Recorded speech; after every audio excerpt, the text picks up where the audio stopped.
وكفى وسلام على عباده الذين وصلى وسلم وبارك على نبينا المصطفى وعلى آله وصحبه نجوم الهدى وقادة التقى ما بعد.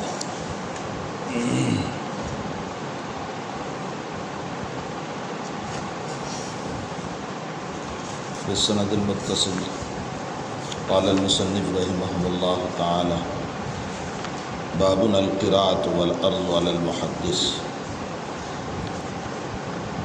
محدث کے اوپر قراءت اور عرض کرنا. قراءت اور عرض دو لفظ استعمال فرمائے. دونوں کا معنی کیا ہے؟ آیا دونوں ایک ہیں یا دونوں میں کوئی فرق ہے؟ حضرت شیخ رحمۃ اللہ علیہ تو فرماتے ہیں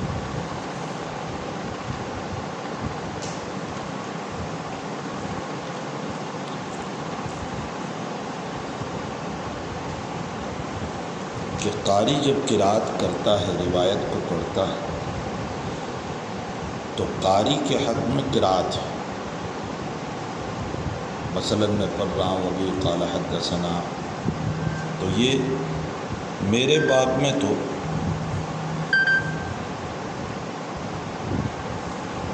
قراءت ہے، اور سامعین کے حق میں عرض ہے. جو سننے والے ہیں ان کے حق میں عرض ہوگا.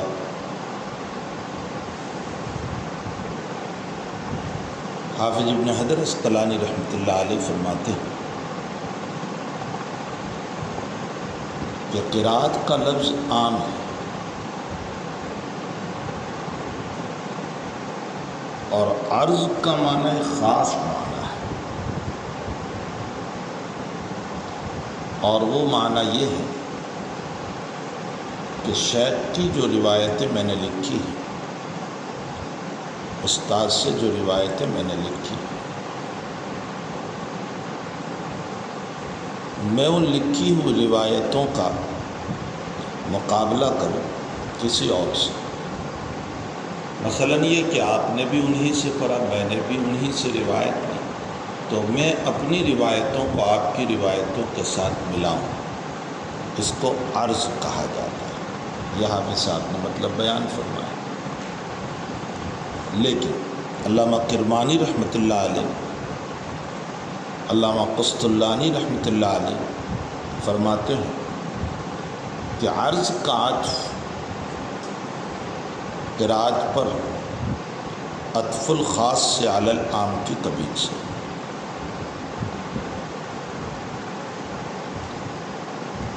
یا یہ عطف تفسیری ہے. قراءت کا معنی عرض ہوتا ہے اور عرض کے ذریعے سے تفسیر فرمانا.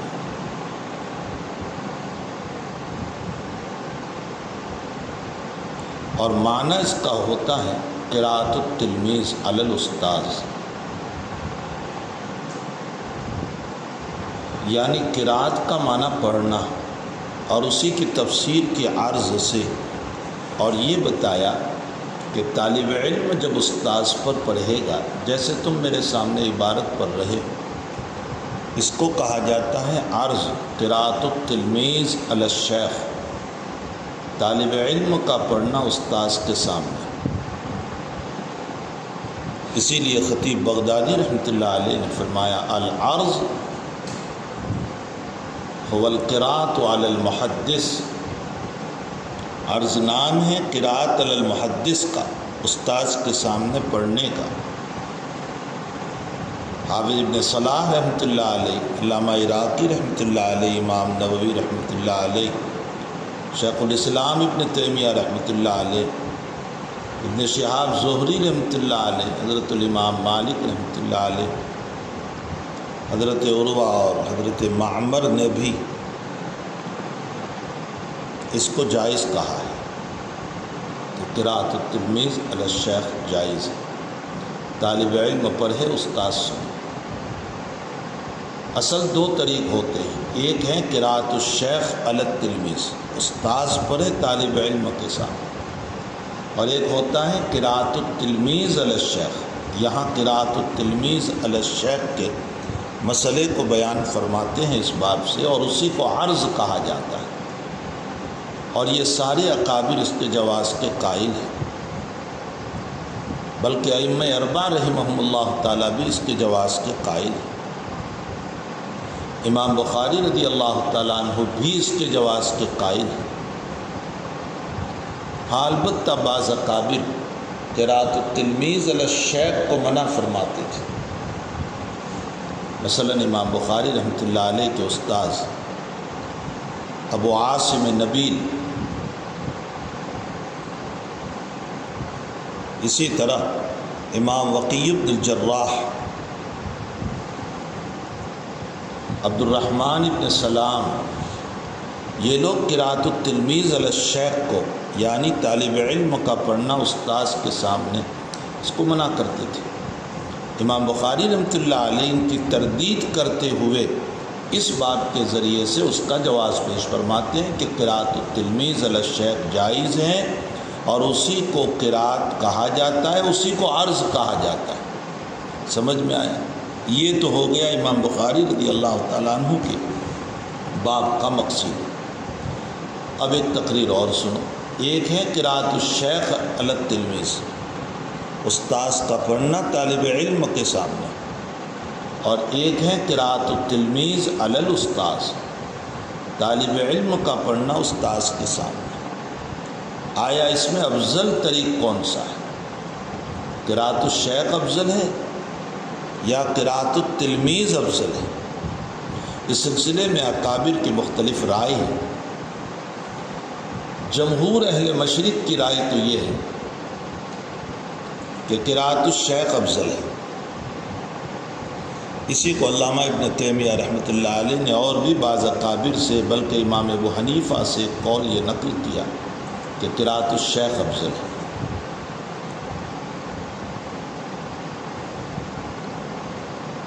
دوسرا قول یہ ہے کہ قراءت التلمیذ افضل ہے، طالب علم کی قراءت افضل ہے۔ علامہ دارقطنی رحمۃ اللہ علیہ، علامہ رام ہرمزی علیہ الرحمہ وغیرہ نے اسی قول کو اختیار کیا، بلکہ علامہ رام ہرمزی نے حضرت امام مالک رحمۃ اللہ علیہ سے اسی کو نقل کیا۔ خطیب بغدادی رحمۃ اللہ علیہ نے امام مالک رحمۃ اللہ علیہ اور امام ابو حنیفہ سے اسی طریق کو راجح قرار دیا۔ جائز دونوں ہیں، لیکن راجح قراءت التلمیذ علی الشیخ۔ ایک تیسرا قول یہ ہے کہ مساوات ہے، دونوں برابر ہیں۔ ایک چوتھا قول یہ ہے کہ اس میں توقف کیا جائے۔ جو لوگ قراءت الشیخ علی التلمیذ کے قائل ہیں، یعنی استاذ کا پڑھنا طالب علم کے ساتھ، اس کے افضلیت کے قائل ہیں، وہ یہ کہتے ہیں کہ دیکھیے اگر استاذ پڑھے گا تو صحیح پڑھے گا، اور صحیح عبارت نقل ہوگی، صحیح حدیث نقل ہوگی، بخلاف طالب علم پڑھے گا اور غلطی ہو گئی، اور استاذ کو اس موقع پر غفلت ہو گئی، تو وہ روایت اسی طرح غلط چل پڑے گی۔ اس لیے قراءت الشیخ افضل ہے۔ جو لوگ یہ کہتے ہیں کہ قراءت التلمیذ افضل ہے، وہ یہ کہتے ہیں کہ اگر استاذ نے پڑھا اور استاذ کی غلطی ہوئی تو طالب علم رعب کی وجہ سے اس غلطی کو بتا نہیں پائے گا۔ ظاہر سی بات ہے کہ وہ غلطی ایسی ہی رہے گی، بخلاف طالب علم جب پڑھے گا تو استاذ اس کو توق دے گا اس کی غلطی پر، تو روایت صحیح منتقل ہوگی۔ اس لیے قراءت التلمیذ افضل ہے۔ طریق دونوں جائز ہے، قراءت الشیخ بھی جائز اور قراءت التلمیذ بھی جائز ہے۔ ہمارے حضرت کی رائے یہ ہے، لیکن میرے نزدیک قراءت الشیخ علی التلمیذ افضل ہے۔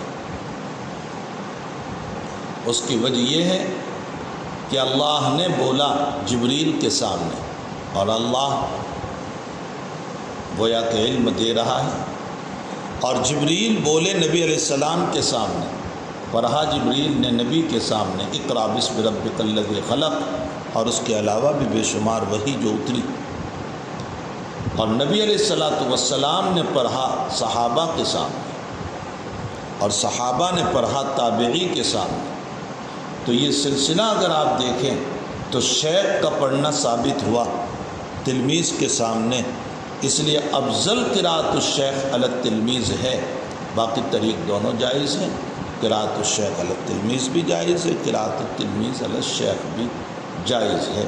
واللہ سبحانہ وتعالی عالم وعلمہ عدم۔ جی بسم اللہ الرحمن الرحیم۔ باب القراءة والعرض على المحدث وروى الحسن والثوري ومالك القراءة جائزة واحتج بعضهم في القراءة إلى العالم بحديث يسعى ورعى الحسن والثوری ومالک القراءة جائزۃ۔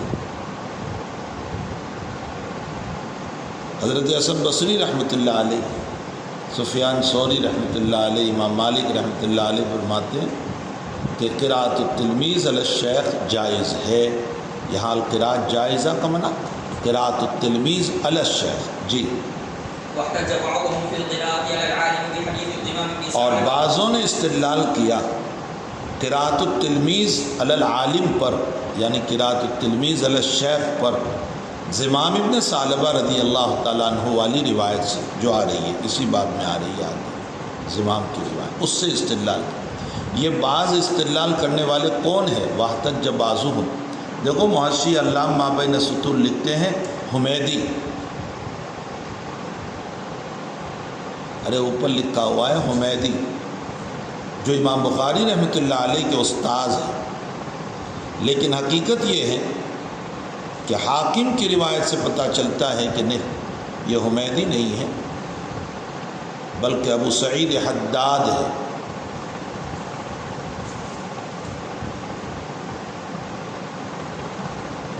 واللہ سبحانہ وتعالی عالم۔ جی أنه قال للنبي صلى الله عليه وسلم آذر وأمرك أن نصلي الصلاة قال نعم قال فهذه قراءة عن النبي صلى الله عليه وسلم۔ فرمایا زمام ابن ثعلبہ کی روایت، انہ قال للنبی صلی اللہ علیہ وسلم، انہوں نے نبی علیہ الصلوۃ والسلام نے فرمایا اللہ نے آپ کو حکم دیا کہ ہم نماز پڑھیں؟ حضرت نے فرمایا نعم۔ کون بولتے جا رہے ہیں؟ تلمیذ۔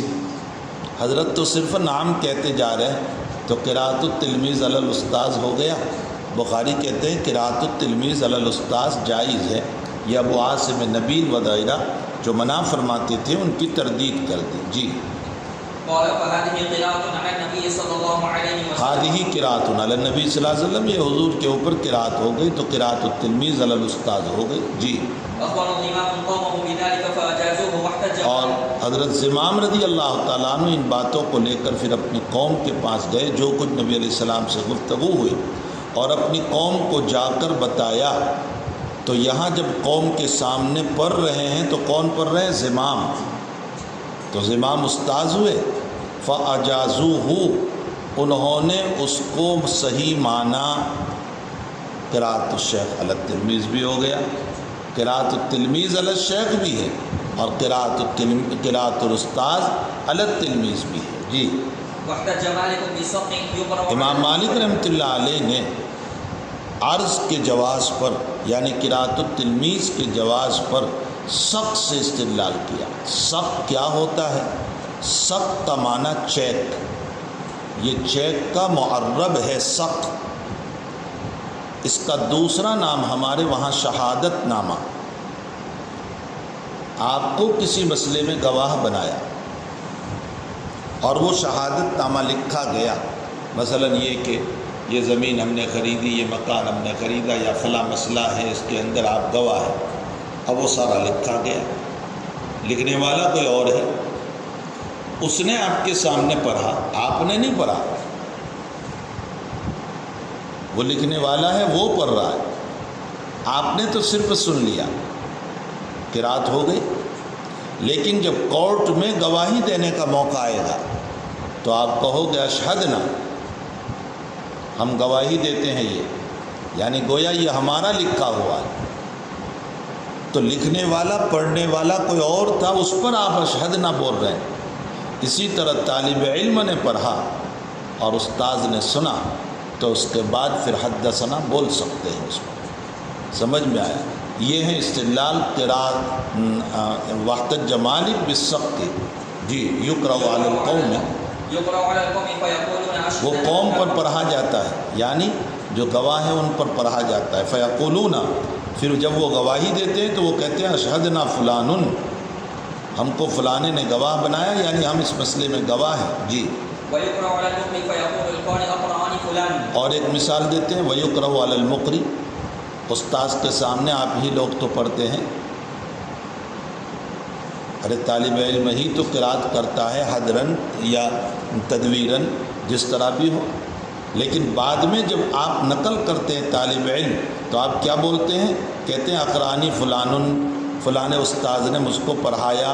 ارے بھائی انہوں نے کہاں پڑھا تو آپ نے، لیکن آپ نے نسبت کی استاذ کی طرف. تو جیسے مقری کی طرف منسوب قراءۃ التلمیذ ہے، اسی طرح حدیث کے بعد میں بھی قراءۃ التلمیذ علی الاستاذ جائز ہے.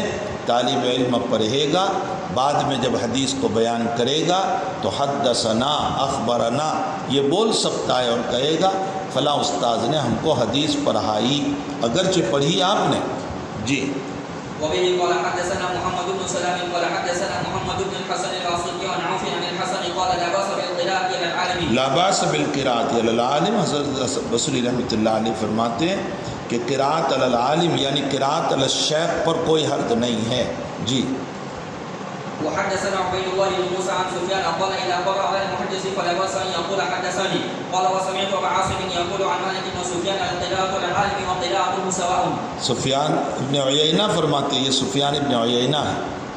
القراءت علی العالم یعنی قراءت التلمیذ علی الشیخ وقراءت الشیخ علی التلمیذ سواء، دونوں برابر ہے. یہ تیسرا قول آ گیا. میں نے کہا تھا کہ بعض لوگ کہتے ہیں مساوات، طالب علم کا پڑھنا استاذ کا پڑھنا دونوں برابر ہیں. جی.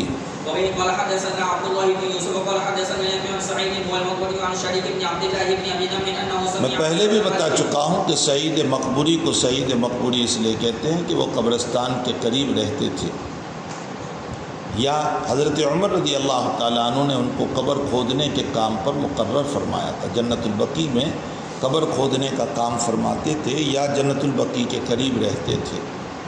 دونوں میں کوئی تعارض نہیں ہے، قریب بھی رہتے ہوں گے، قبر کھودنے پر بھی مقرر فرمایا ہوگا. جی. انه سمع انس بن مالك يقول بينما نحن جلوس مع النبي صلى الله عليه وسلم في المسجد. بینما نحن جلوس مع، حضرت انس فرماتے ہیں کہ ہم نبی اکرم صلی اللہ علیہ وسلم کے ساتھ مسجد میں بیٹھے ہوئے تھے. جی. دخل رجل على جبل. راجح تو یہی ہے کہ یہ مسجد نبوی ہے، لیکن بعض طرق کی روایت سے یہ پتہ چلتا ہے کہ سفر سے واپسی پر یہ مسئلہ، جیسا کہ علامہ واقدی نے نقل کیا، تو اس صورت میں مسئلہ یہ ہوگا کہ راستے میں کسی جگہ نماز پڑھنے کے لیے جو جگہ بنائی ہوگی وہ مراد ہے، یعنی مسجد الطریق. جی. دخل رجل على جبل فأنا. دخل رجل على جمل، ایک آدمی داخل ہوا اونٹنی پر اور اس اونٹنی کو لا کر مسجد میں بٹھا دیا. فانا خہو فی المسجد، بٹھانے کے لیے آپ نحو امیر سے پڑھتے چلے آئے. نخ نخ بخ بخ، اونٹنی کو بٹھانے کے لیے بولتے ہیں.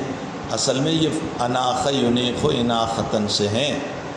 فاناخہ فی المسجد، مسجد میں بٹھا دیا. علامہ ابن بطال رحمۃ اللہ علیہ اور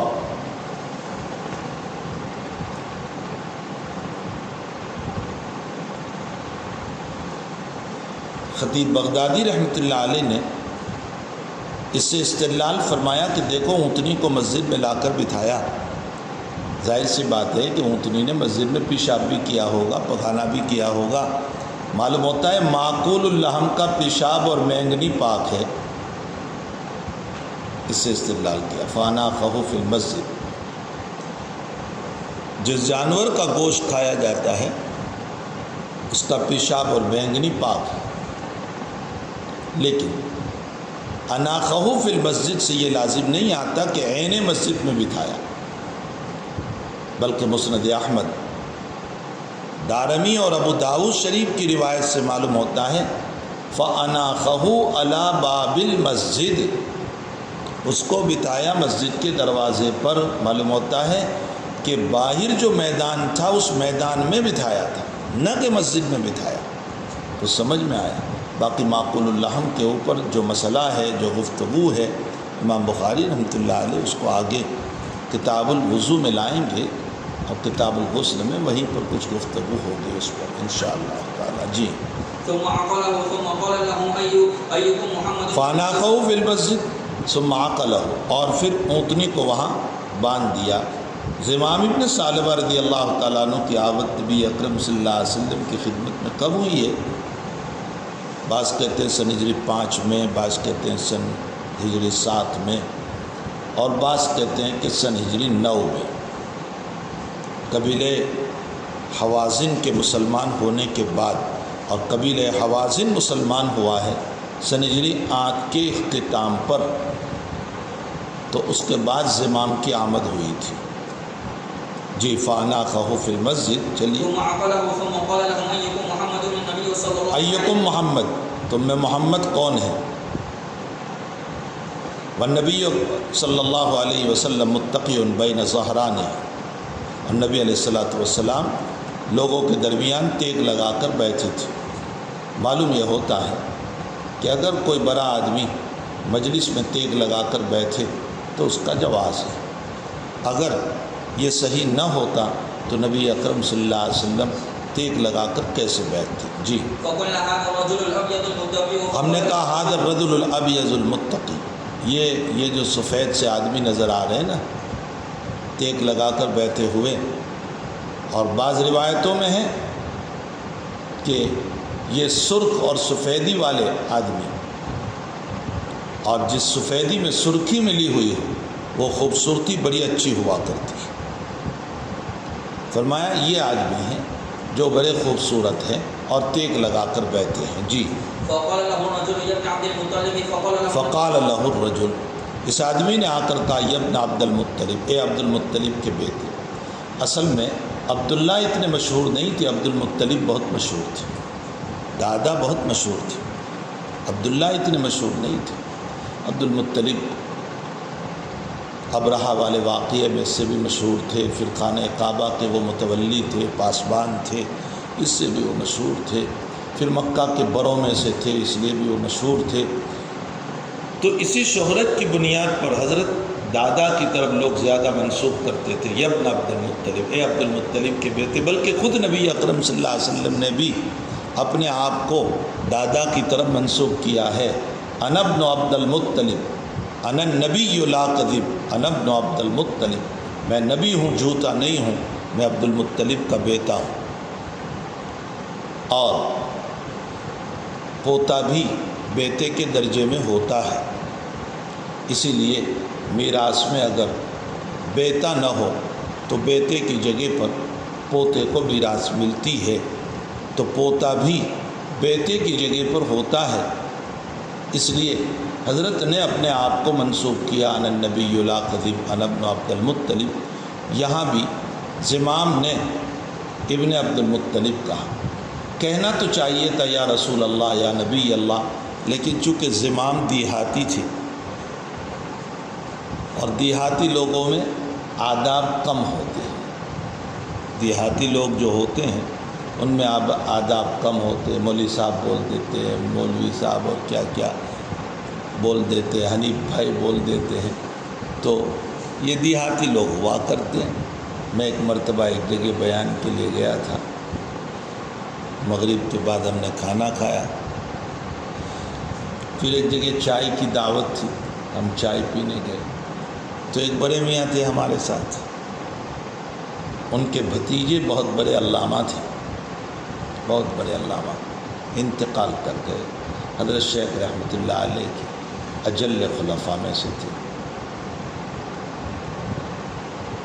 تو ان کے اس بھتیجے کی نسبت پر میں چچا ہونے کے ناطے میں نے ان کی بہت تعظیم کی کہ وہ ایک ایسے بھتیجے کے چچا ہیں جو بہت بڑے علامہ ہیں۔ وہ میں بھی میرے ساتھ چل رہے تھے، تو چائے پینے کے بعد انہوں نے بیڑی نکالی، مجھے کہنے لگے مول صاحب تم پیو گے؟ میں نے کہا جزاک اللہ، میں نہیں پیتا، آپ پی لیجیے۔ بڑے میاں تھے، اب ان کو دانتنا برا بلا کہنا اچھا تھوڑے ہی ہوتا ہے، دیہاتی آدمی ہوتے ہیں۔ آداب سے ناواقف ہوتے ہیں، ایسا ہوتا ہے۔ جی، ہمارے حضرت کے پاس بہت سے دیہاتی آتے تھے، ابھی مولوی جی پھونک دے پانی۔ حضرت اقدس تھانوی رحمۃ اللہ علیہ کے پاس ایک دیہاتی حضرت کانپور جا رہے تھے، اور ریلوے اسٹیشن پر ایک صاحب گنے کا گتھرا لے کر آ گیا، مولوی جی تمہیں دینے آیا۔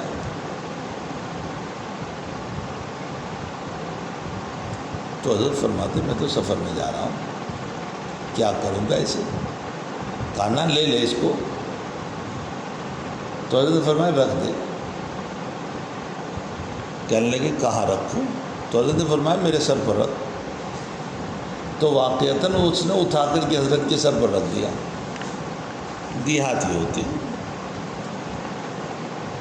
پھر حضرت فرمایا نیچے رکھ دے، تو اس نے نیچے رکھ دیا۔ ایک صاحب حضرت گنگوئی نور اللہ مرکزہ کے پاس بیعت ہونے آئے، دیہاتی تھے۔ حضرت نے بیعت کے کلمات بلوا دیے، نماز نہیں چھوڑو گے، زنا نہیں کرو گے، وغیرہ وغیرہ۔ وہ کہنے لگے مولوی تم نے ایک کلمہ تو نہیں بلوایا۔ کہا کیا؟ کہا میں بھنگ پیتا ہوں، مجھے یہ تو بلوایا نہیں کہ بھنگ نہیں پیو گے۔ حضرت نے فرمایا مجھے تھوڑے ہی معلوم تھا کہ تم پیتے ہو، اچھا چلو بول لو بھنگ نہیں پیو گے۔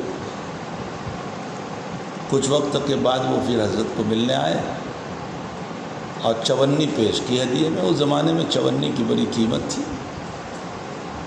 جب روپے کے اندر 1 کلو گھی ملا کرتا تھا تو چونی کی قیمت تھی۔ اس نے چونی پیش کی، حضرت نے قبول فرما لی، حضرت گنگوئی رحمۃ اللہ علیہ۔ تو وہ صاحب کہنے لگے مولوی تم نے پوچھا تو نہیں کہ یہ پیسے کیسے؟ اب دیکھ دیہاتی آدمی۔ حضرت نے فرمایا کیسے پیسے بتائیے؟ فرمایا وہ تو نے مجھے بھنگ پینے سے منع کیا تھا نا، بس وہ میں نے چھوڑ دیا، اس کے پیسے بچے تو میں نے کہا مولوی جی کو ہدیہ دے دو۔ یہ ہے دیہاتی، بھولے بھالے ہوتے ہیں بیچارے، اس میں کوئی شک نہیں کہ بھولے بھالے ہوتے ہیں۔ تو زمام ابن ثعلبہ دیہاتی تھے، آداب نبوت سے کہاں واقف، ورنہ تو یا رسول اللہ یا نبی اللہ کہنا چاہیے تھا۔ انہوں نے آ کر کے کہا کہ یا ابن عبد المطلب، فقال له النبی صلی اللہ علیہ وسلم قد عجبتک۔ نے فرمایا جی ہاں بولیے، عجبتک کا میں ترجمہ کر رہا ہوں، جی ہاں بولیے۔ اگرچہ عجبتک کا ترجمہ ہوگا جی میں نے تم کو جواب دے دیا۔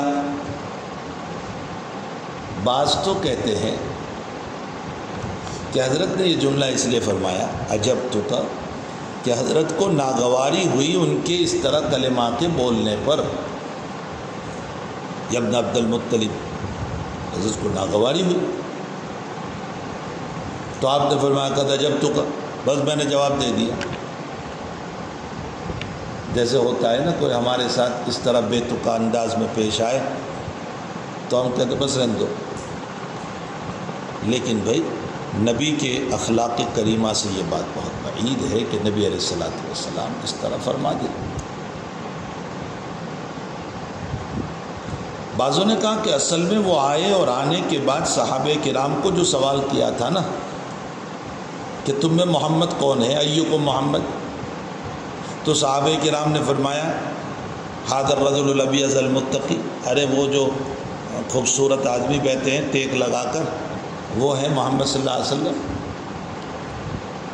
اس پر حضرت فرماتے ہیں جب انہوں نے آ کر کہا یہ ابن عبد المطلب، عبد المطلب کے بیٹے، تو حضرت نے فرمایا قد عجبتک، بھائی جواب تو مل گیا تمہیں کہ ہاں میں ہی ہوں۔ یعنی صحابہ کے جواب کو گویا کہ اپنی طرف منسوخ کر لیا اور فرمایا کہ ہاں میں ہی تو ہوں۔ تو گویا صحابہ کے جواب پر آپ نے قد عجبتک فرمایا، لیکن راجح بات وہی ہے جو میں نے پہلے ترجمہ کیا، قد عجبتک، جی ہاں بولیے، یعنی آپ کیا کہنا چاہتے ہیں بولیے۔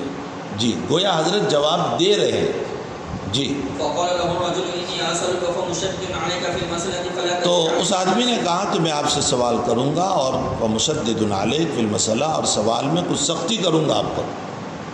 کیا مطلب سختی کا؟ گالی گلوچ، برا بھلا؟ نہیں، مطلب یہ ہے کہ میں اللہ کا واسطہ دے کر آپ کو پوچھوں گا، اور اللہ کا واسطہ دے کر کلام کرنا، یہ کلام گویا کہ تشدید پر دلالت کرتا ہے۔ جی فلا تجد علي في نفسك فقال فلا تجد علی فی نفسی، آپ میرے بارے میں مجھ پر بدگمان نہ ہونا، غصہ نہ کرنا مجھ پر۔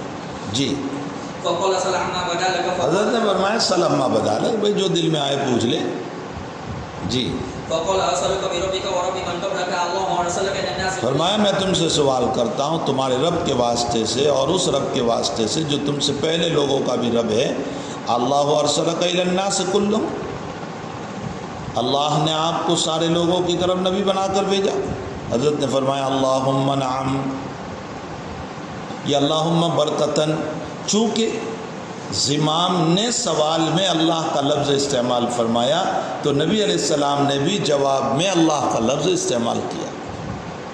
سمجھ میں بھی آیا؟ یہ تبرکاً اور برکتاً ذکر ہوا ہے۔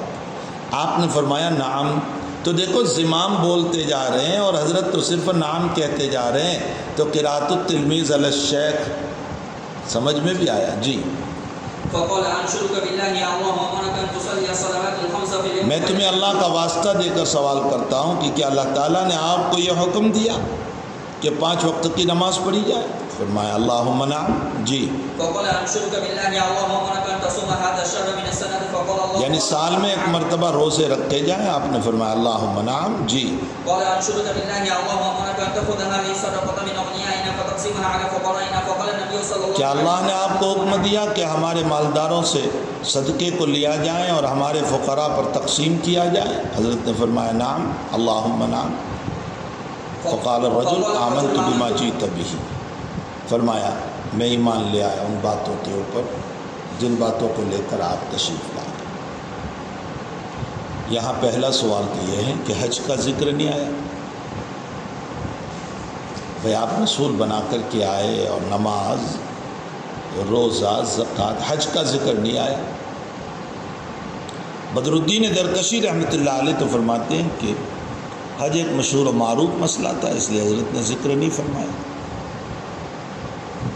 بعضوں نے فرمایا کہ اس وقت تک حج فرض ہی نہیں ہوا تھا، لیکن یہ سنہجری 5 میں مانے تب تو یہ جواب سمجھ میں آتا ہے، لیکن اگر ان کی آمد سنہجری 9 میں مانتے ہیں تو 9 میں تو حج فرض ہو چکا ہے، پھر انکار کی کیا گنجائش؟ حقیقت یہ ہے کہ مسلم شریف کی روایت میں اور بخاری کے بھی بعض طرق میں حج کا ذکر ہے۔ معلوم ہوتا ہے راوی کی طرف سے یہاں لفظ حج رہ گیا ہے، باقی روایت میں ذکر موجود ہے۔ اب دوسری بات یہ ہے کہ فرما رہے آمنت بما جئت بہ، تو کیا یہ ابھی ایمان لائے یا ایمان پہلے سے لائے تھے؟ یعنی یہ اس قبیل اخبار ہیں یا اس قبیل انشاء ہے؟ آمنتو کا معنی میں ابھی ایمان لا رہا ہوں، یہ تو انشاء ہو، اور آمنتو میں ایمان لے آیا یعنی پہلے سے میں ایمان لایا، البتہ معاملے کی تحقیق کے لیے مزید آپ کے پاس آ گیا۔ علامہ ابن بطال رحمۃ اللہ علیہ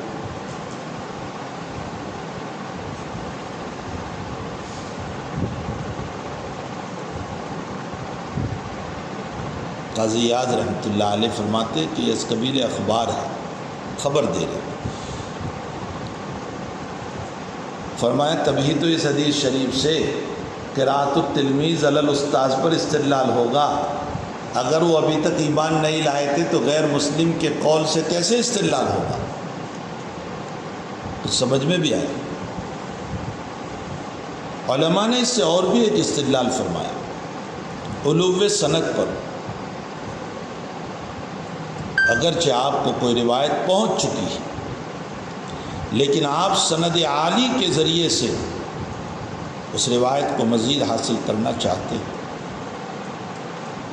تو یہ روایت موجود ہے۔ دیکھو یہ جتنی باتیں پوچھ رہے ہیں نبی اکرم صلی اللہ علیہ وسلم سے، وہ تو حضور پاک صلی اللہ علیہ وسلم کے قاصد کے ذریعے سے آپ صلی اللہ علیہ وسلم کے رسول کے ذریعے سے، آپ کے قاصد کے ذریعے سے ان کو پہنچ چکی تھی، وہ ایمان بھی لے آئے تھے، لیکن مزید تحقیق کے لیے حضور پاک صلی اللہ علیہ وسلم کے پاس تشریف لائے تاکہ براہ راست صاحب کلام سے بات کو سن لیں۔ اسی کو تو سند عالی کہتے ہیں۔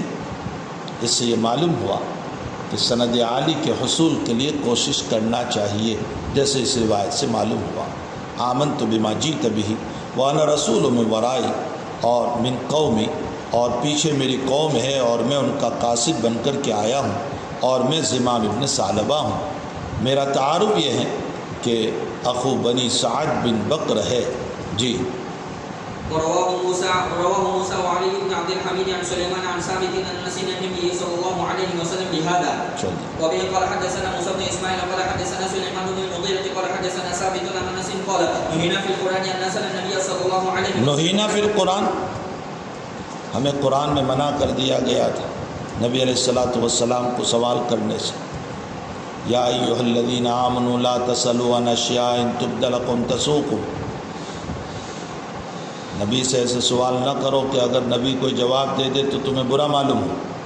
اور اس کی وجہ تھی کہ ایک مجلس میں صحابہ کرام نے ایسے سوالات کر لیے جو نبی کو گرانی ہوئی، اس پر اس آیت کا نزول ہوا، اور قرآن کی اس آیت سے صحابہ کو منع کر دیا گیا کہ ایسے سوالات نہ کرو جس کی بنیاد پر نبی کو گرانی ہو۔ تو اب صحابہ سوال کرنے سے ڈرتے تھے، لیکن انتظار کرتے رہتے تھے کہ کوئی دیہاتی آوے اور نبی علیہ السلام سے سوال کرے، لیکن وہ دیہاتی عقل مند بھی ہو تاکہ اس کا سوال عاقلانہ ہو۔ جی وکان ہاں ہمیں یہ پسند تھا، ہمیں یہ بات پسند تھی کہ کوئی آدمی دیہات سے آئے، من اہل البادیہ، لیکن العاقل جو عقل مند بھی ہو۔ جی وہ کوئی سوال کریں اور ہم سنیں۔ جی اتانا رسول کا تمہارا قاصد ہمارے پاس آیا، یہ وہی زمام والی روایت ہے۔ جی تزعم ای تقول،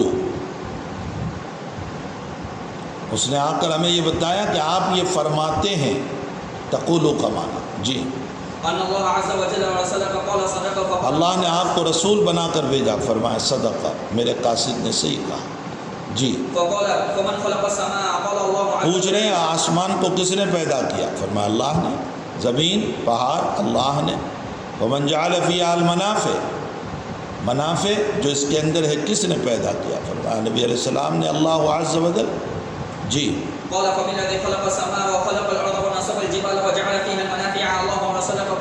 یعنی اس رب کا واسطہ جس نے آسمان زمین کو پیدا کیا، پہاڑوں کو جمایا اور اس میں منافع کو پیدا کیا، اس رب کے واسطے سے میں سوال کرتا ہوں کہ کیا اللہ نے آپ کو رسول بنا کر بھیجا؟ فرمایا نعم۔ جی قال زعم رسولك ان علينا 5 صلوات وزكاة في اموالنا قال صدقه قال فبالذي ارسلك الله امرك بهذا قال نعم وقال وزعم رسولك ان علينا صوم شهر في سنتنا قال صدقه قال فبالذي ارسلك الله امرك بهذا قال نعم قال وزعم رسولك ان علينا حج البيت من استطاع اليه سبيلا قال فبالذي حج البیت من استطاع الیہ سبیلا، میں نے کہا کہ وہ جواب نہیں ہے، روایت میں موجود ہے۔ جی قال فبالذي ارسلك الله امرك بهذا قال نعم قال فوالله الذي بعثك بالحق لا ازيد عليهن شيئا ولا انقص فقال النبي صلى الله عليه وسلم لا ازيد علیہن، یعنی آپ نے جتنی باتیں بتائی ہے اس کے بیان میں کمی زیادتی نہیں کروں گا، بیان میں۔ اس پر کچھ باتیں میں کتاب الایمان میں آپ کو بتا چکا ہوں، بیان میں کمی زیادتی نہیں کروں گا، یعنی کہ جو ترتیب آپ نے عبادت کی بتائی اس میں کمی زیادتی نہیں کروں گا۔ جی حضرت نے فرمایا اگر اس نے سچ کہا تو یہ ضرور جنت میں داخل ہوگا، اور مسلم کی روایت میں ہے ان صدق وابی، اس کے باپ کی قسم، میں نے وہاں کہا تھا غیر اللہ کی قسم تو ممنوع ہے، پھر نبی علیہ السلام نے قسم کھائی، یا تو آپ مستثنا، یا یہ اس وقت کا واقعہ ہے جب ابھی غیر اللہ کی قسم سے ممانعت نہیں آئی تھی، یا لفظ رب محذوف ہے، رب بھی۔ جی باب ما يذكر في المناولة وكتاب أهل العلم، باب ما يذكر في المناولة وكتاب أهل العلم بالعلم إلى البلدان۔ مناولہ کے باب میں کیا ذکر اور اہل علم کا دوسرے اہل علم کی طرف دوسرے شہر میں مقاتبتاً روایتوں کو بھیجنا۔ اوپر دو طریق بیان کیے، قراءۃ الشیخ علی التلمیذ و قراءۃ التلمیذ علی الشیخ، القراءۃ والعرض۔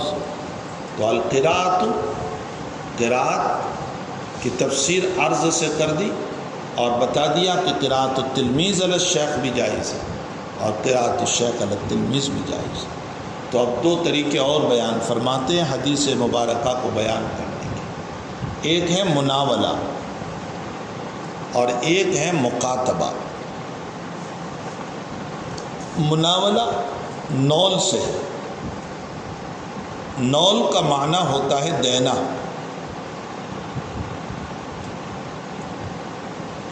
اگر کوئی محدث اپنی تصنیف کسی کو دے، مثلا میں نے کتاب لکھی حدیث کی اور میں وہ حدیث کی کتاب آپ کو دوں کہ لو یہ میری کتاب، اب اس کتاب سے آپ حدیث بیان کرو گے،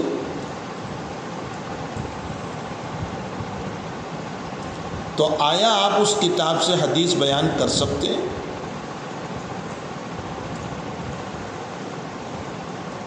جمہور علماء فرماتے ہیں کہ مقرون بالاجازت ہے تو بیان کر سکتے ہیں، مقرون بالاجازت نہیں تو نہیں۔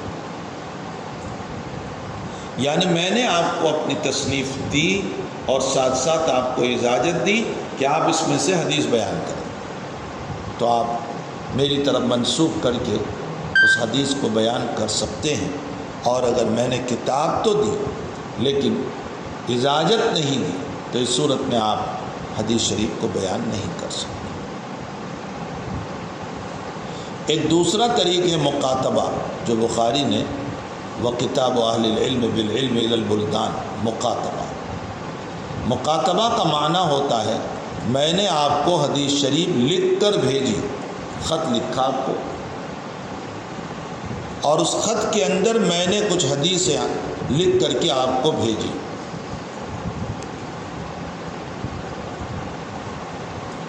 تو مقاتبتاً جو روایتیں آپ کو ملی ہے آپ اس کو بیان کر سکتے ہیں یا نہیں؟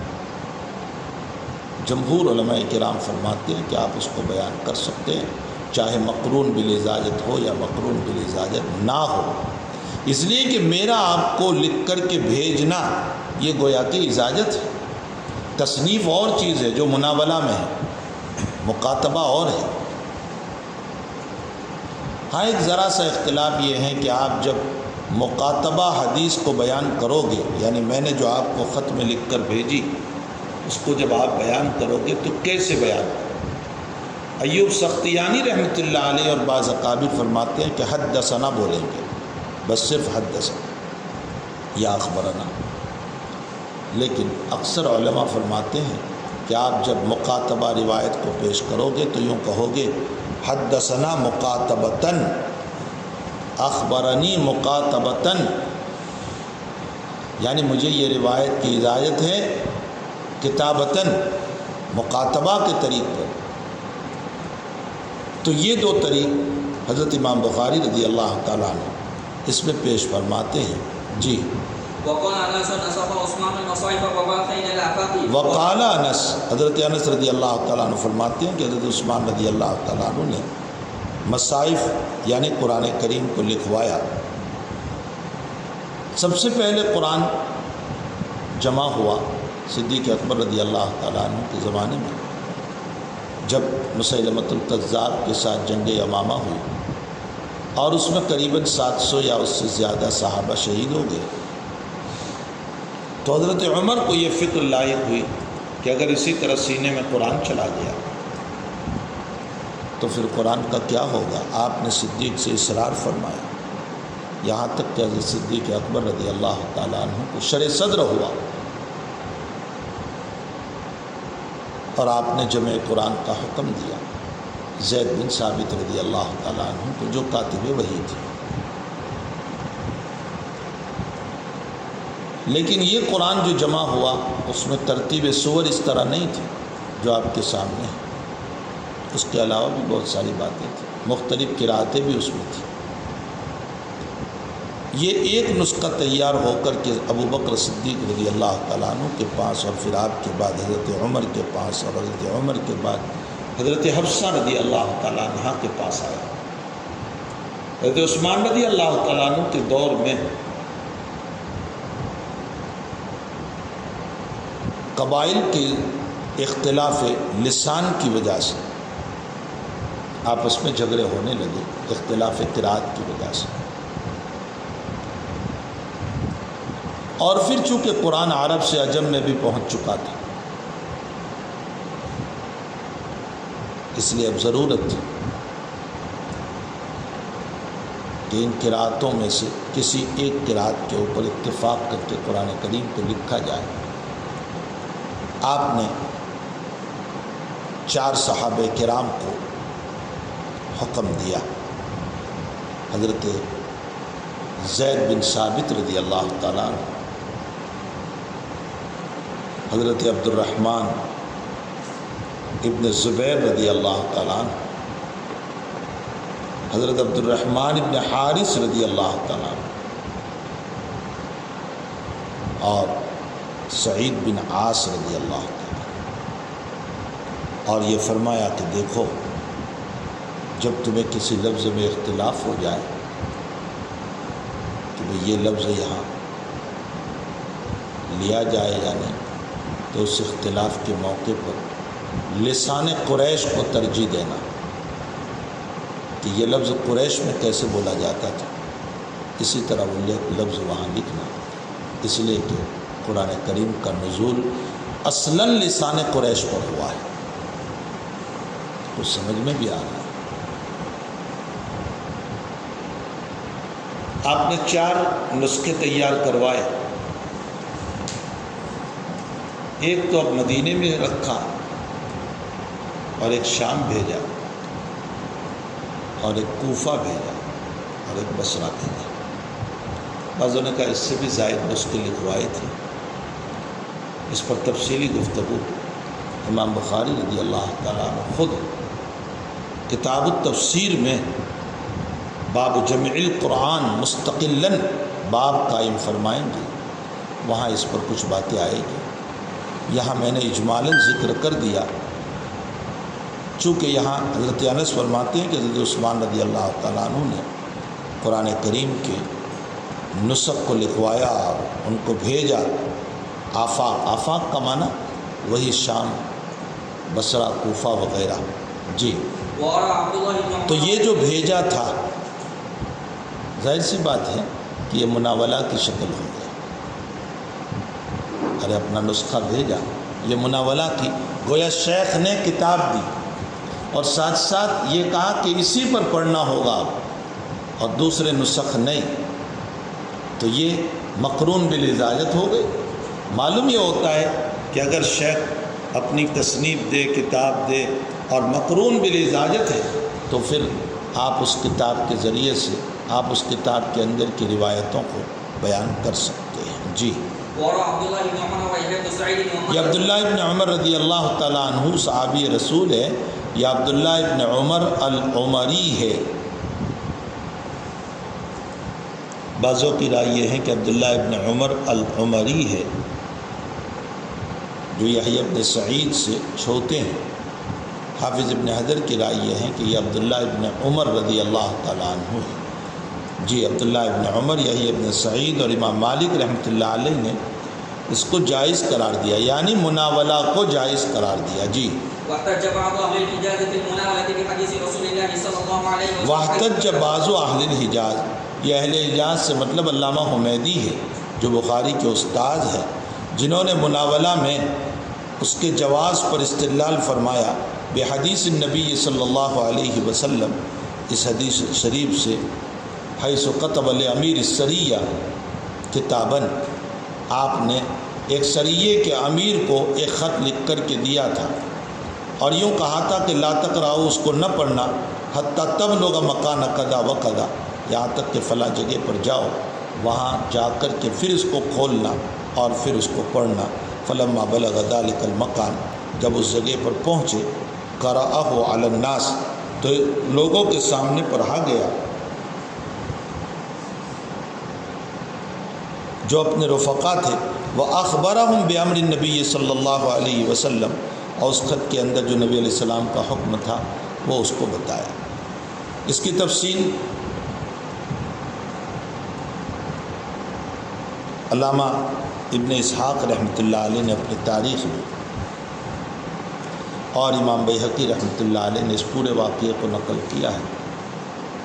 امیر سریہ سے مطلب حضرت عبداللہ ابن جہش رضی اللہ تعالیٰ عنہ۔ یہ 8 آدمیوں پر مشتمل تھا یہ قافلہ، یا 12 آدمیوں پر مشتمل تھا۔ حضرت نے ان کو ایک بند خط دیا عبداللہ ابن جہش کو، جو امیر سریہ تھے، اور کہا کہ اس کو ابھی نہ کھولنا، فلاں جگہ جاؤ اس کے بعد کھولنا۔ اس کی وجہ یہ تھی کہ اگر ابھی پڑھ لیتے اور بات کھل جاتی تو مدینے میں منافقین تھی، اور منافقین سامنے والے کو اطلاع کر دیتے۔ اس لیے حضرت نبی علیہ السلام نے فرمایا ابھی نہ پڑھنا، یہاں تک کہ تم فلاں مکان پر پہنچ جاؤ، فلاں جگہ پر۔ کون سی جگہ؟ مقام نخلا ایک جگہ تھی، فرمایا اس جگہ پر جا کر کے پہنچو، حتیٰ تب لوگ مکان قضا و قضا ہے نا، مفسر روایت میں ہے کہ مقام نخلا، وہاں جا کر کے پڑھنا۔ وہاں پہنچے عبداللہ ابن جہش رضی اللہ تعالیٰ عنہ نے خط کھولا تو اس خط کے اندر لکھا ہوا تھا امضی حتی تنزل نخلا، مقام نخلا پر جب پہنچو تو پھر پڑھنا، فتاتین اخبار قریش۔ کیا لکھا تھا مضمون؟ اس میں حضرت نے لکھا تھا کہ بھئی قریش کے حالات کو معلوم کر کے ہمارے پاس لاؤ، بما یصل الیک، جو تمہیں ملے، فتاتین اخبار قریش بما یصل الیک منہم۔ یہ مضمون تھا نبی اکرم صلی اللہ علیہ وسلم۔ عبداللہ ابن جہش نے کہا کہ بھئی یہ ہے آپ شاسم کا مضمون، اب جس کو ہمارے ساتھ چلنا ہو چلے، اس لیے کہ قریش کے حالات کو معلوم کرنے کے لیے جانا ہے تو ہو سکتا ہے جان بھی خطرے میں ہو جائے، یا تو شہادت بھی مل جائے یا پھر زندہ بھی آ جائے۔ ہم تو سمعاً و طاعتاً چلنا چاہتے ہیں، اب آپ میں سے جس کو آنا ہوا۔ تو سارے ساتھیوں نے کہا کہ نہیں ہم آ رہے ہیں آپ کے ساتھ۔ یہ ہے وہ روایت۔ امام بخاری رضی اللہ تعالیٰ عنہ اس سے استدلال کیسے فرماتے؟ حضرت نے ان کو خط دیا اور کہا فلاں جگہ جا کر پڑھنا، وہاں جا کر کے آپ کے مضمون کو پڑھا، اور صحابہ نے اس پر فرمایا سمعاً و طاعتاً، ہم نے قبول کر لیا۔ مقاتبہ پر استدلال فرمایا کہ میں آپ کو تحریراً روایت لکھ کر کے دوں، کتابتاً، تو یہ آپ کو بیان کرنے کی اجازت ہے، چاہے میں نے اجازت دی ہو یا اجازت نہ دی ہو، اس لیے کہ میرا آپ کو خط میں لکھنا یہ خود اجازت کی دلیل ہے۔ کچھ سمجھ میں بھی آئے تو یہ کتاب و اہل العلم بالعلم اذا البلدان جو باب میں تھا نا، ایک مناولہ ایک مقاتبہ، یہ مقاتبہ پر استدلال ہے۔ جی وبه قال حدثنا اسماعيل بن عبد الله قال حدثني ابراهيم بن سعيد عن سعد عن ابن شهاب عن عبيد الله بن عبد الله بن عتبة بن مسعود عن عبد الله بن عباس اخبره ان رسول الله صلى الله عليه وسلم بعث بكتابه رجلا وامره ان يدفعه الى عظيم البحرين فدفعه عظيم البحرين ان رسول اللہ صلی اللہ علیہ وسلم بعث بکتابہ رجلا، یہ سن ہجری 6 میں صلح حدیبیہ کی فراغت کے بعد آپ نے عجم کو جو دعوتیں دی اسلام کی، ایمان کی، اور مختلف بادشاہوں کو جو خط لکھا، جیسے ہرقل کو بھی خط لکھا تھا جو آپ وحی میں پڑھ چکے، اسی طرح یہ خط کسریٰ کو لکھا تھا، اور آپ نے یہ خط لکھ کر کے بھیجا رجلاً، کس کو؟ یہ عبداللہ ابن حذافہ سہمی رضی اللہ تعالیٰ عنہ جو یہاں خط لے کر گئے تھے۔ جیسے وہاں دہیہ کلبی رضی اللہ تعالیٰ عنہ تھے جو ہرقل کے پاس گئے تھے، یہ عبداللہ ابن حذافہ سہمی رضی اللہ تعالیٰ عنہ ہے۔ اور حضرت نے یوں فرمایا تھا کہ بھئی بروں تک پہنچنے سے پہلے چھوٹے کے پاس جانا پڑتا ہے، تو الی عظیم البحرین، بحرین کے گورنر کو تم دینا۔ ارے بھئی آپ کو پرائم منسٹر تک پہنچنا ہو تو پہلے نیچے سے چلیں گے آپ، تو بحرین کے گورنر کو دینا۔ عظیم بحرین، یہ کون ہے عظیم بحرین کا نام؟ منذر ابن ساوہ اس کو دینا۔ عبداللہ ابن حذافہ نے یہ خط اس کو پہنچایا۔ فدفعہ عظیم البحرین الی کسریٰ، اس نے منذر ابن ساوہ نے، عظیم بحرین نے یہ خط پھر پہنچا دیا کسریٰ کو۔ اس وقت کسریٰ میں جو حاکم اور جو بادشاہ تھا اس کا نام تھا خسرو پرویز ابن ہرمز ابن نوشیروان۔ یہ جو مشہور نوشیروان ہے نا، اس کا یہ پوتا تھا۔ یہ کسریٰ کا، فارس کا اس وقت بادشاہ تھا، اس کو نبی علیہ الصلوۃ والسلام کا خط پہنچا۔ جی فلما قرأ مزقہ، اس نے خط پڑھا تو خط کو فار دیا، بے حرمتی کی، بے عزتی کی۔ جی راوی حدیث کہتے ہیں کہ مجھے یاد ہے کہ میرے استاد محترم سعید بن المسیب رحمۃ اللہ علیہ نے روایت میں یوں فرمایا آگے کہ فدعا علیہم رسول اللہ صلی اللہ علیہ وسلم۔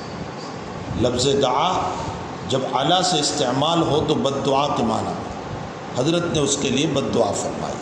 جی کہ اللہ اس کے ملک کو فار دے۔ نتیجہ یہ ہوا کہ خود اس کا بیٹا باپ کا دشمن بن گیا۔ خسرو پرویز کا بیٹا وہ دشمن بنا۔ کیسے دشمن بنا؟ باپ کی منکوحہ پر عاشق ہو گیا، یعنی وہ اس کی حقیقی ماں نہیں تھی، باپ کی دوسری بیوی تھی، اس پر وہ عاشق ہوا بیٹا، اور عشق میں اتنا دیوانہ ہوا کہ اپنے باپ کو مار دیا۔ لیکن باپ کو پہلے سے اس کی بھنک لگ گئی تھی کہ میرا بیٹا میرا دشمن، تو باپ نے اپنے شاہی خزانے میں ایک بوتل میں زہر بھر کر رکھا تھا، بڑا قاتل زہر تھا، اور اس پر لکھا تھا مفید للجماع، جماع کے لیے بہت مفید ہے یہ دوا۔ باپ کو مارنے کے بعد اس بیٹے نے شاہی خزانہ کھولا، اس میں سے اس بوتل کو اٹھایا، سمجھا کہ یہ جماع کے لیے مفید ہے، دوا سمجھ کر اس نے پی لیا، وہ بھی مر گیا۔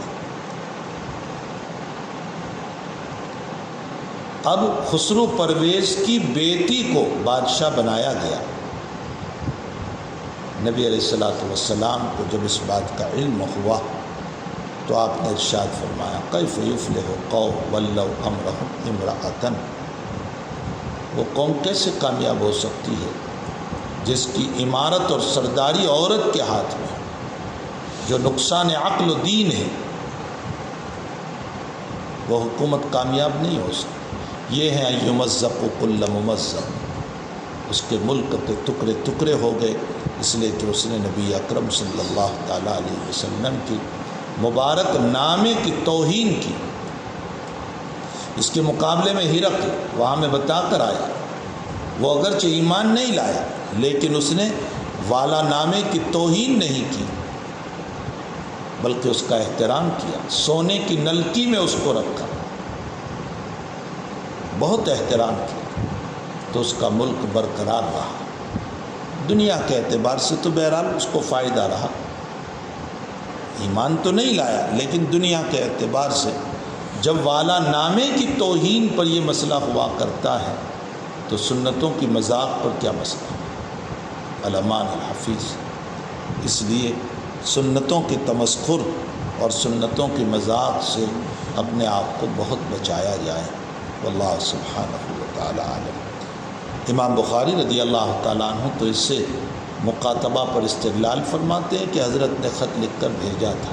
جی وبه قال حدثنا محمد بن مقابل ابو الحسن قال حدثنا عبد الله قال اخبرنا شعبة عن قتادة عن انس بن مالك قال كتب النبي صلى الله عليه وسلم كتابا او اراد ان يكتب فقيل له انه ما يقرأ۔ نبی علیہ السلام نے جب خط لکھنے کا ارادہ فرمایا وہی سن ہجری 6 میں صلح حدیبیہ کے بعد، جی تو حضرت سے یہ فرمایا کہ حضرت آپ عجمیوں کو جب خط لکھتے ہیں تو وہ لوگ خط کا اعتبار نہیں کرتے الا مخطوباً، جب تک کہ اس پر مہر نہ ہو۔ جی، فاتخذ خاتم من فضة تو حضرت نے چاندی کی انگوٹھی بنوائی، جی، نقشه محمد اس پر محمد الرسول اللہ لکھا ہے، جی۔ كأني أنظر إلى بياضه في يده راوی حدیث فرماتے ہیں کہ مجھے اس کی سفیدی ابھی تک آپ کے ہاتھ میں نظر آ رہی ہے، گویا کہ، جی۔ فقلت لقتادة من قال نقشه محمد رسول الله قال أنس تو قتادہ، ہم نے قتادہ سے پوچھا کہ یہ کس نے آپ کو بتایا کہ اس کے اوپر محمد الرسول اللہ لکھوایا تھا؟ فرمایا حضرت انس رضی اللہ تعالیٰ عنہ نے ہم کو بتایا، جی۔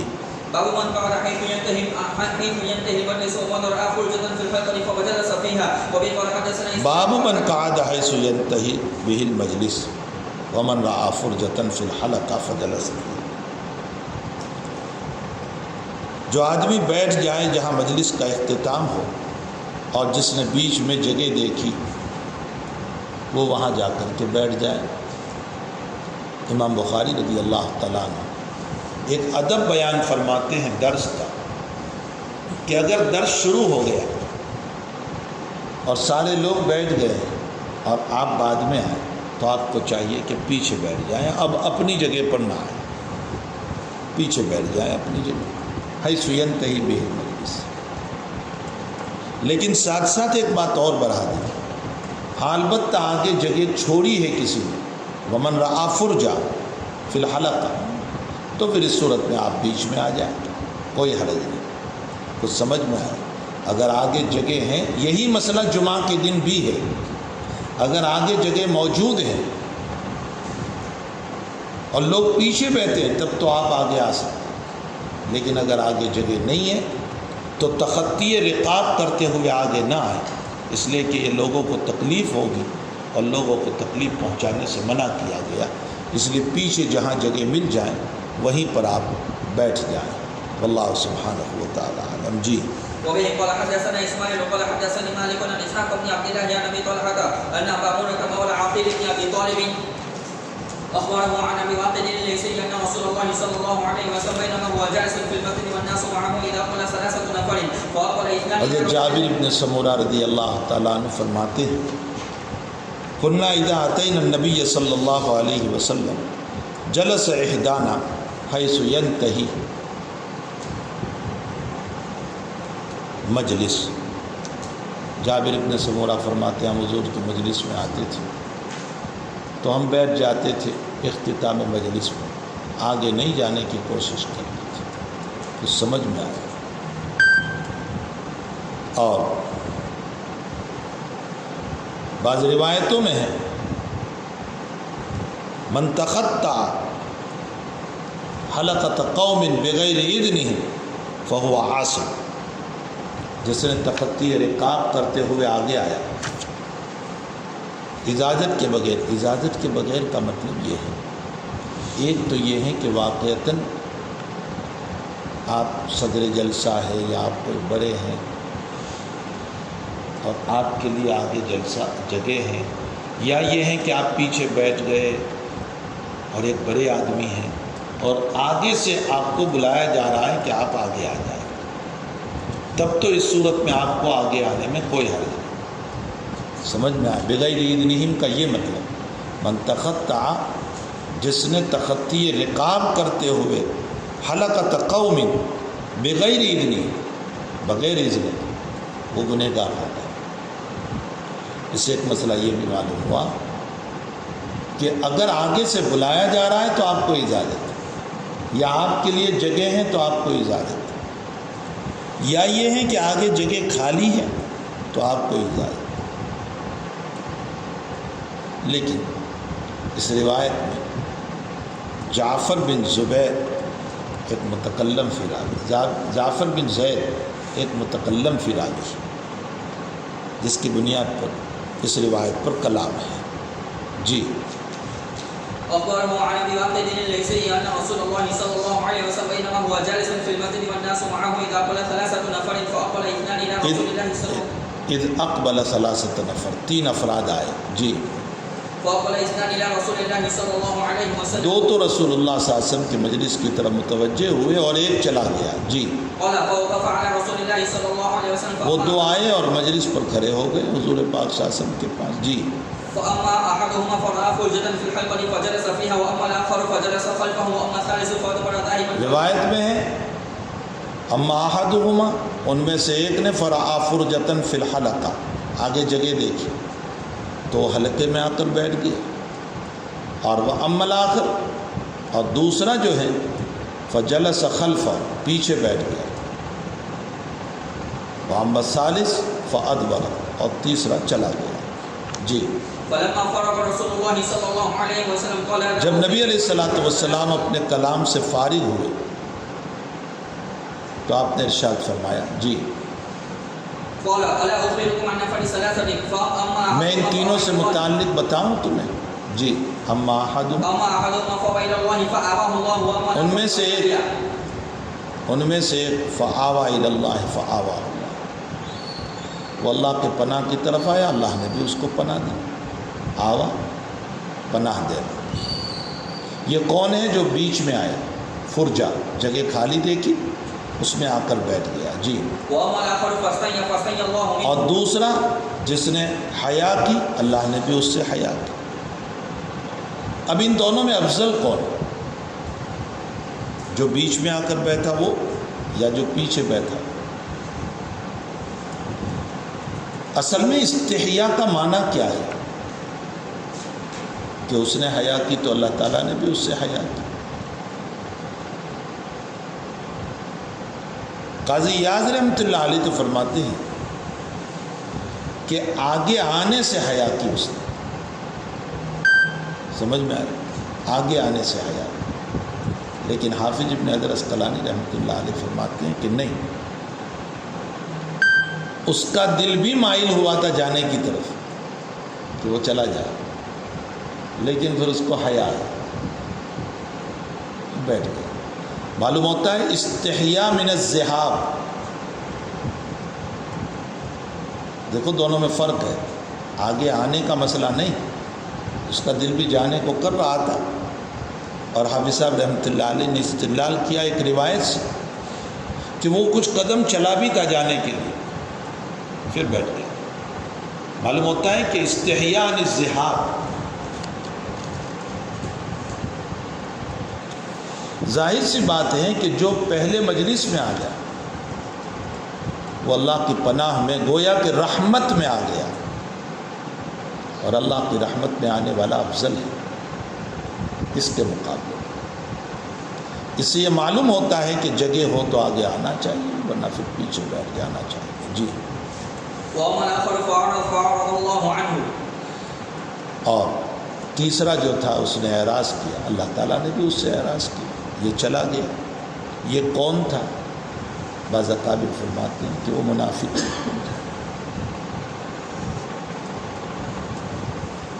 اس سے یہ معلوم ہوا، جیسے علامہ ابن عبد البر رحمۃ اللہ علیہ فرماتے ہیں کہ یہ منافق تھا.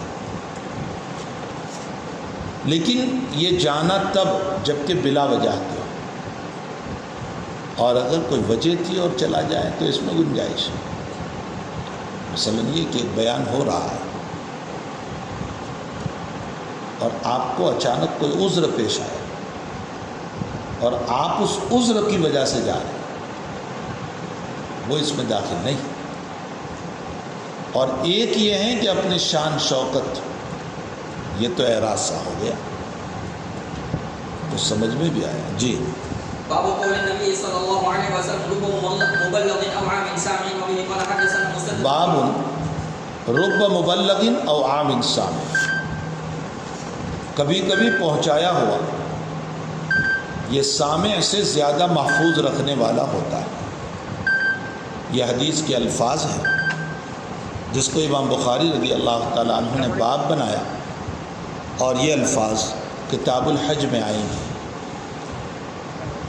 آپ نے بین ہی الفاظ حدیث ہی کو باب بنا دیا، اور اس باب سے یہ بتانا چاہتے ہیں کہ کبھی انسان کو جب حدیث پہنچاتے ہیں جس کو پہنچائی جائے تو یہ سننے والے سے زیادہ محفوظ رکھنے والا ہوتا ہے. ہلو اللہ. جی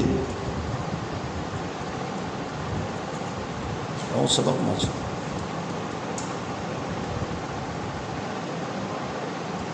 جی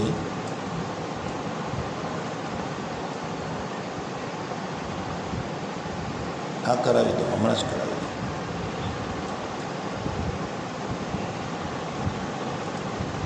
જી જી હું કરાવી દઉં છું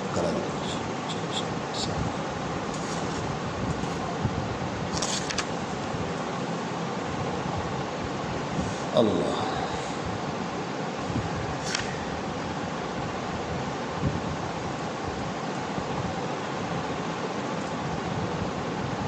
آیا امام بخاری رضی اللہ تعالیٰ عنہ اس بات سے کیا کہنا چاہتے ہیں؟ بعض اکابر تو فرماتے ہیں کہ امام اس بات سے یہ استدلال فرمانا چاہتے ہیں کہ غیر عارف اور غیر فقیہ سے روایت لی جا سکتی ہے. یعنی وہ فقیہ نہیں ہے لیکن روایت اس کو محفوظ ہے تو آپ اس سے روایت لے سکتے ہیں.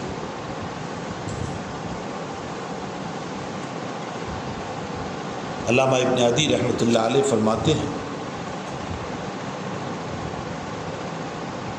کہ محدث اس کو کہا جاتا ہے جو بڑوں سے بھی روایت لیں چھوٹوں سے بھی، من کبار و من صغار. یہ نہیں کہ بس بڑوں کے پاس تو جائے اور چھوٹوں کی طرف توجہ. اگر حدیث چھوٹے کے پاس ہو تو اس سے بھی لے سکتا ہے. بعض اکابر فرماتے ہیں کہ امام بخاری اس باب سے یہ بتانا چاہتے ہیں کہ انسان اپنے سے کم علم والے سے بھی حدیث کو لے سکتا ہے. جو کم علم والا ہے اس سے بھی حدیث لے سکتا ہے. اس لیے کہ بہت سی مرتبہ چلو میرے پاس وہ حدیث نہیں ہے تو میں دوسروں سے روایت لوں. وقیع عبد الجراح رحمۃ اللہ علیہ فرماتے ہیں کہ لا یکون الرجل من اصحاب الحدیث حتی یکتب امن ہوا فوقہ و امن ہوا مثلہ و امن ہوا دونہ.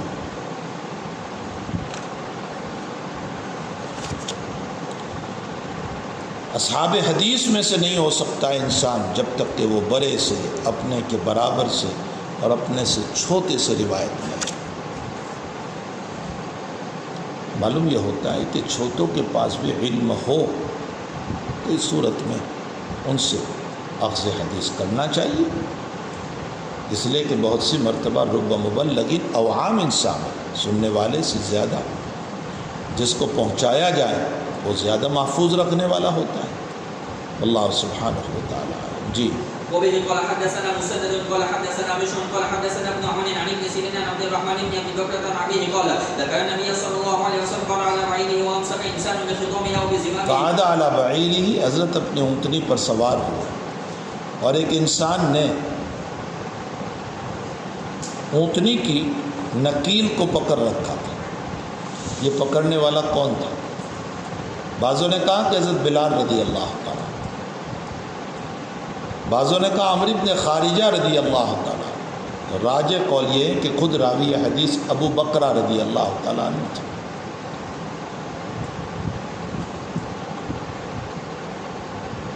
جی بعضوں نے کہا کہ ختام اور زمام ایک ہی ہے، یا اس شک کے راوی ہے.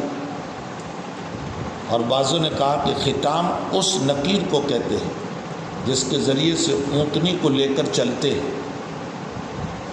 اور زمام اس رسی کو کہتے ہیں جو اس کی ناک میں ڈالی جاتی ہے اور اوپر ڈال دی جاتی ہے. ختام جس کو اونٹنی باندھ کر کے لے کر چلتے ہیں، اور زمام جو ناک میں ڈالی جاتی ہے. جی آپ نے پوچھا ایو یوم ھذا، کون سا دن ہے آج؟ یہ حجۃ الوداع کی دعا. ہم خاموش رہے. ہم نے یہ سوچا کہ شاید حضرت نبی علیہ السلام اب اس کا کوئی نیا نام رکھیں. جی فرمایا یوم النحر نہیں ہے، 10ویں تاریخ جی. قلنا بلى قال فأي شهر هذا فسكت حتى ظننا أنه سيسميه. فرمایا کون سا مہینہ؟ ہم خاموش رہے اور ہم نے کہا اللہ و رسول عالم، یہ سوچ کر کے شاید کوئی نیا نام اب رکھیں گے.